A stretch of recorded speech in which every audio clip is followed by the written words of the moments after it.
Page 34. Great Hotels of the National Parks.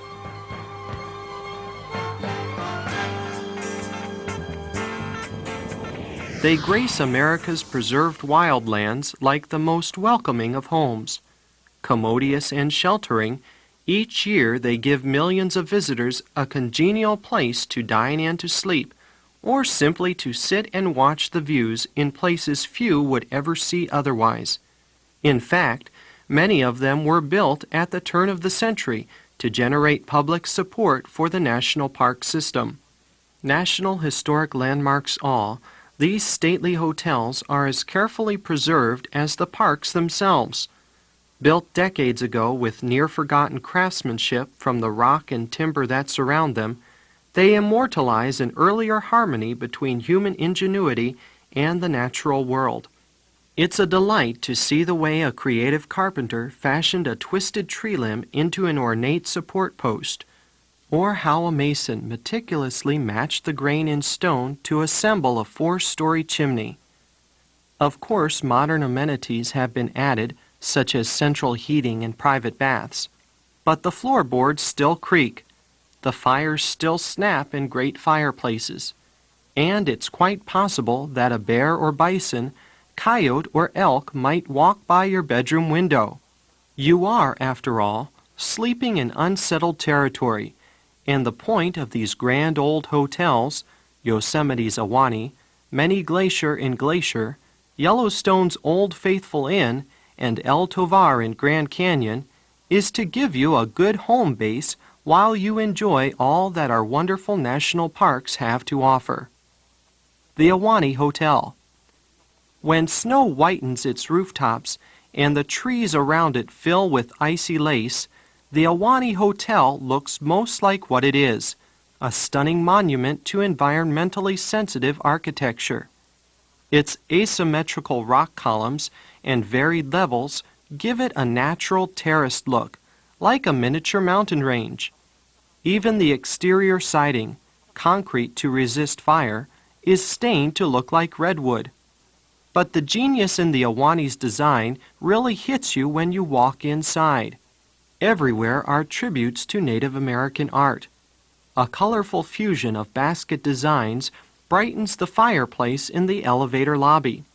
In the church-like Great Lounge, intricate geometric stained glass designs filter sunlight through the upper panels of the floor-to-ceiling windows. Many Glacier Hotel.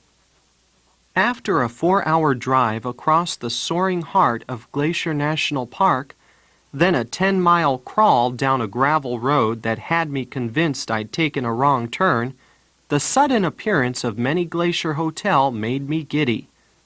Alone in the alpine wilderness, it looked like a massive wood and stone Swiss chalet built on a perfect mountain lake in the high peaks of the northern Rockies. People walked around in hiking shorts. Happy groups climbed into red antique touring coaches, and Swift Current Lake gleamed like the mirror of the mountain gods. Many Glacier's designers took its alpine setting to heart, and their Swiss motif gives this northern Montana outpost unusual style. Bellman and Mock Lederhosen guide you into the hotel's tall timber 4-story open lobby, and the Swiss crest decorates all the guest room doors. Old Faithful Inn. You've seen it on postcards and television, but nothing prepares you for the thrill of watching Old Faithful with your own eyes. With a snarling hiss, the famous geyser shoots white plumes hundreds of feet into the air.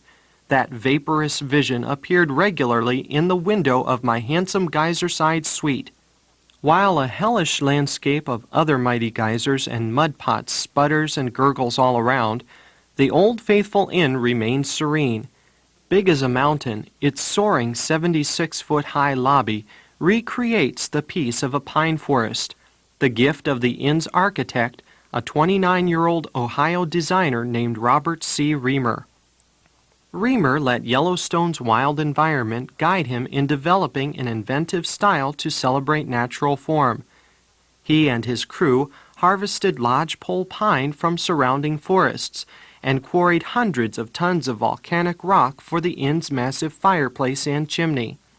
Reamer's wondrous design makes the Old Faithful Inn worthy of being called the Grand Hotel of America's first national park. El Tovar Hotel. You are so delightfully cared for at El Tovar, declares a 1990 brochure, that every California traveler should arrange for at least a few days' stay. That's excellent advice for the 4.5 million travelers who visit the Grand Canyon today, and whose average stay lasts less than 4 hours.